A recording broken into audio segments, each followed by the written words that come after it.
welcome to QUTV. I'm Kyron Dene. And I'm Katie Flynn. Students take the floor and challenge their professors. Also, Quincy students get face-to-face with local business leaders. But first, what about the seniors wrapping up their time at QU? And that is where we begin today. It's almost the end of the school year, and that means students are making summer plans. But what about students who are already graduating? QUTV reporter Jasmine Hopkins takes a look around campus to see what seniors' plans are. Hey guys, I'm Jasmine Hopkins, and today I'm here on campus. And I know we just had midterms and we're on the final stretch before everybody graduates. I know I'm personally scheduled to graduate in December, and when I graduate, I plan on going home, settling down, planting me a cute little garden, putting my cute little diploma up on the wall. But today I'm going around campus asking other seniors what their plans are when they graduate. Come on, let's go. I'm planning to further my education at occupational therapy school. I'm deciding between a master's and a doctorate for that, and then I'm going to get my license for that and then practice occupational therapy. My plan after I graduate is to go to grad school. I'm going to grad school at IUP in Pennsylvania, and I'm planning to get my master's in sports coaching. So I'm a grad student already, and then I'm playing my last year here, volleyball. Physician's assistant. I'm going to go help people, hopefully make people healthier, make the world a better place. Jasmine Hopkins, QUTV, Quincy. Congratulations to this upcoming graduating class. QU Government Association recently held an event outside the cafeteria where students had the chance to voice their opinions in a debate with their professors. The debate used the slogan, "Rethinking the College Experience," and it allowed students an opportunity to exchange thoughts on how they experienced the cost of education on campus. Luisa Andrade says the event was created to give students a stronger voice and encourage open discussion. Because I think it's really important for students to have critical thinking and have an opportunity to actually think and voice their opinions, because that just makes people grow, because that's how progress happens through discussion between people. Many of the questions focused on the cost of education and the impact it can have on students' academic choices and overall college experience. Student leaders say they hope to host more events like this in the future to encourage open dialogue between students and faculty. If you have any ideas for the next topic to debate with your professor, you can reach out to the student government or attend their weekly meetings on Monday evenings at 9 p.m. The QU Women in Business Club wrapped up Women's History Month in a big way. Students filed into McHugh Theater for the first ever pre-professional business panel. The panel involved 3 powerful women in Quincy and allowed them to spread wisdom and advice for the students in attendance. Following the roundtable, students were able to ask their own questions, which added another layer of connection during the panel. I thought it went extremely well. I loved the turnout. I loved the diversity within the crowd. And yeah, it was just a great experience for college students to come ask questions, see what their life was like, find out what their chain of career goals were, coming from graduating to finding out what they want to do and what they are actually doing now. Many students came to the 3 panelists to ask more questions and introduce themselves after the event. This showed the engagement and effectiveness of the panel overall. If you're looking to get involved with Women in Business, they are holding plenty of events in the near future. Be sure to check your emails as they are announced. What is Lent? Some people say it's the 40 days before Easter. But what does Lent mean for Catholics during this time of year? QUTV's Lindsay Fisher reports. Lent is a sacred season in the Catholic Church. It's a time of prayer, fasting, and almsgiving before Easter. Lent offers a unique opportunity to grow spiritually within a vibrant campus faith community. Students are encouraged to participate in weekly Mass on campus.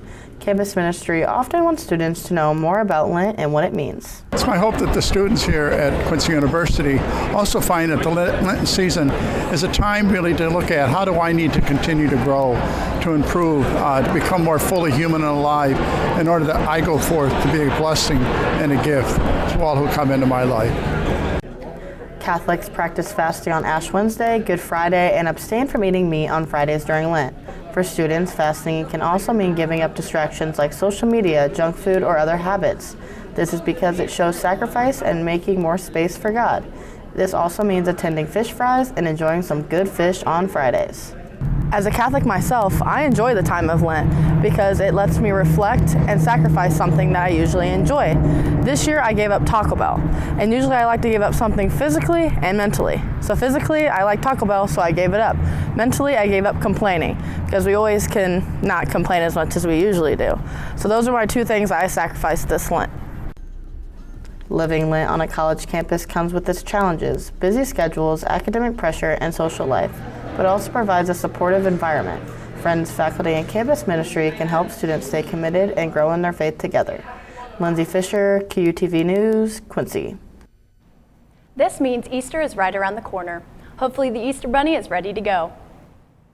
It's been very sunny the past couple of days, Katie. But that might change once again, Kyron. We'll see what Lindsay Fisher has to say for this week's forecast. Stay tuned.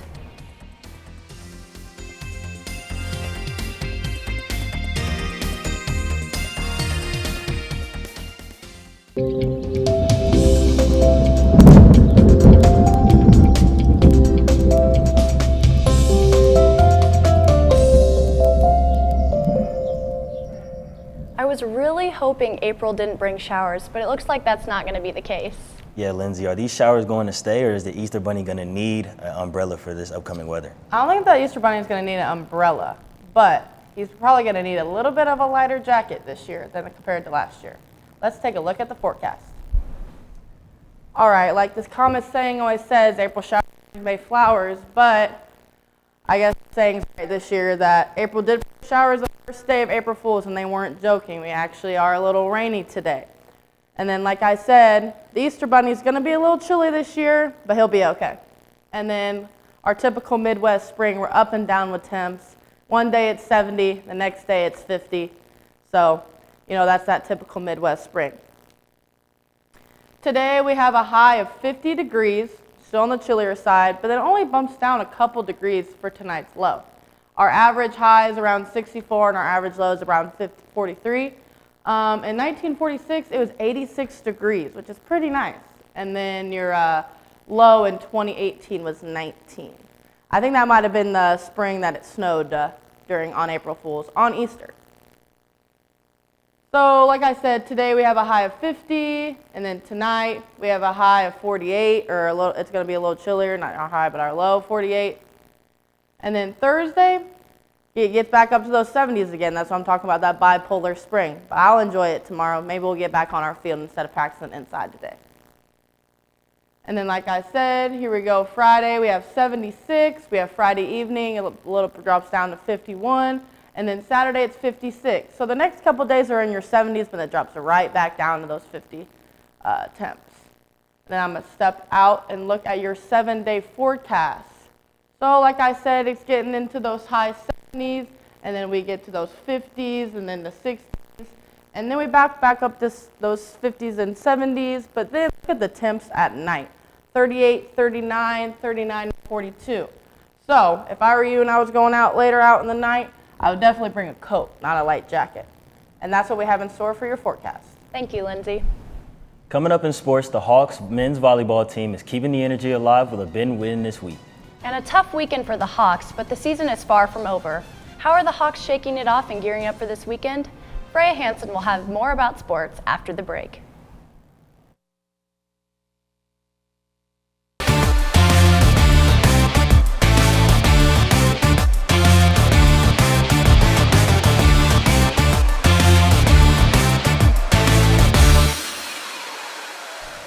It's time for a weekly sports update, and I've heard it may not have been that positive. Freya, is it right that baseball, softball, and women's lacrosse have felt some heartbreaks? Yes, unfortunately, the Hawks have been very unlucky this week, but one team has been having a good game, and that's where we begin today.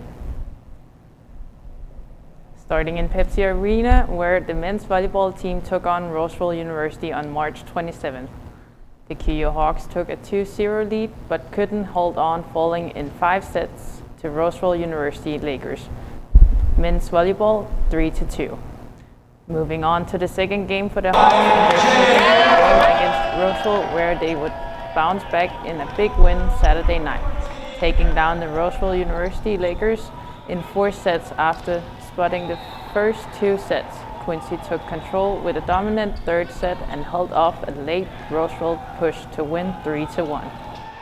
Number 11 Bauer Larson and number 22 Isaiah Travis led the charge with standout performances, helping the Hawks improve to 5-3 in conference play. Now moving from the inside to the outside sports, where the Quincy University men's lacrosse fell at home Saturday at QU Stadium, losing to Rockhurst University men's lacrosse 18-4. Next for the men's lacrosse team is a senior day home game against Maryville University. The Quincy University women's lacrosse fell to Dominican University of California women's lacrosse 11-10 at QU Stadium. Quincy led 7-2 at halftime, but Dominican mounted at second half, come back to secure the win. The Hawks will next face Missouri Western State women's lacrosse on April 4th. The Quincy University Hawks baseball team was away this weekend, where they had 4 games total against Illinois Springfield Prior Stars, and the Hawks came up just short on the road in the first game, falling 3-2 against baseball in Springfield. In Game 2 and 3, they dropped both games of a doubleheader on the road against UIA's baseball, falling 9-5 in 2 games, and 18-1 in Game 3. The last game for the QU Hawks, they also fell 15-5 against UIA's to wrap up the series. The Hawks' next game will be back at home at QU Baseball Stadium this weekend, as they faced McKendree Bearcats baseball. The women's softball team was on the road as well, and they didn't lose by a lot this time.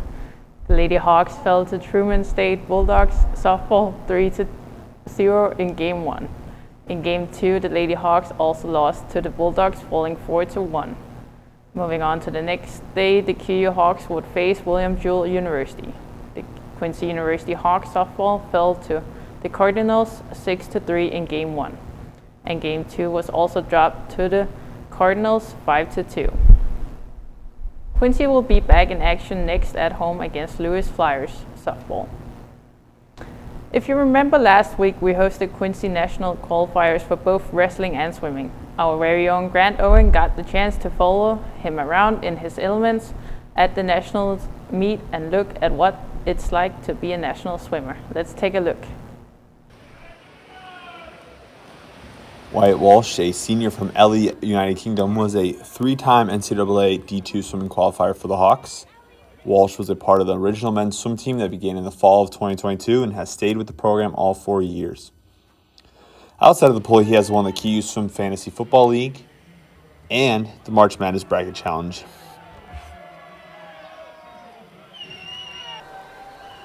It's been a really enjoyable 4 years. I've had loads of great experiences over the past 3 years, making nationals. It's been awesome. When I made first team All-American last year in the 400M was awesome, and then being able to back it up this year, even though it was only second team, it was still great. And I've swum really well. I've set loads of new PBs and school records, which is awesome, and I really enjoyed my time here. Wyatt had a 90% or above attendance rate for all 4 years. In his free time, he loves to play video games, spend time with friends, and watch sports. Wyatt ends his swimming career with 10 team records, multiple top 8 finishes in the GLVC conference meet.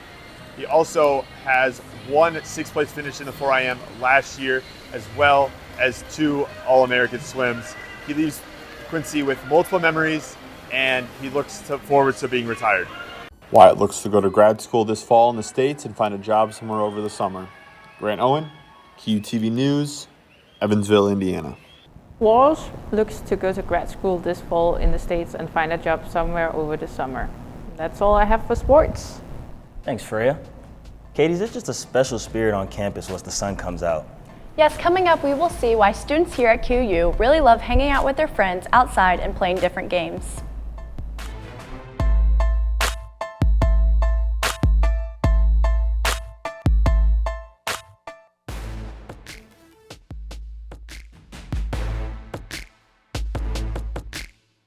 Spring has officially sprung at Quincy University, and the students have been taking advantage of this nice weather. The sun is out, and so are the students. Winter is gone, and now Quincy University's outdoor activities are in full swing. You can find students out on Friars Field during the day, laying out to tan, playing sports together, or just hanging out with their friends. A couple of QU students tell us what their idea of fun looks like on a nice spring day. Some things around campus, me and my friends, we like to walk around campus, and we also like to lay in Friars Field in the sun and just sit and chill, and we also like to play volleyball with the other students on campus. When it's nice, we like to go on walks around campus, and we also like to study or do homework under the cabana and play sand volleyball. I just got out of basketball practice, and I am headed for a walk around QU's campus where I'm enjoying the sunshine on this 85-degree weather today. Friars Field's open space allows for all different types of activities. You can bring out towels to tan, your laptop to study, or a frisbee to throw. Check out Friars Field next time the weather is nice, and you will find a crowd that best fits your idea of fun. The weather is supposed to warm up here for the next couple of weeks, so there should be plenty of chances to check that out. What are your favorite things to do on Friars Field outside with your friends? Mine is obviously not tanning, but playing soccer with my friends. Yeah, I agree with the girls basketball players. Sometimes I just like to go out there with some teammates, finish up on some homework, and just chill. Personally, I like to go for a walk around campus with my friends. Me, I'm a big fan of sun gazing, so just taking up that vitamin D and just being outside in the sun is my favorite thing to do. That's everything for today's show. Thank you so much for watching. For more stories, make sure to check out QUmedia.net and social media platforms such as Facebook and Instagram. Have a great day.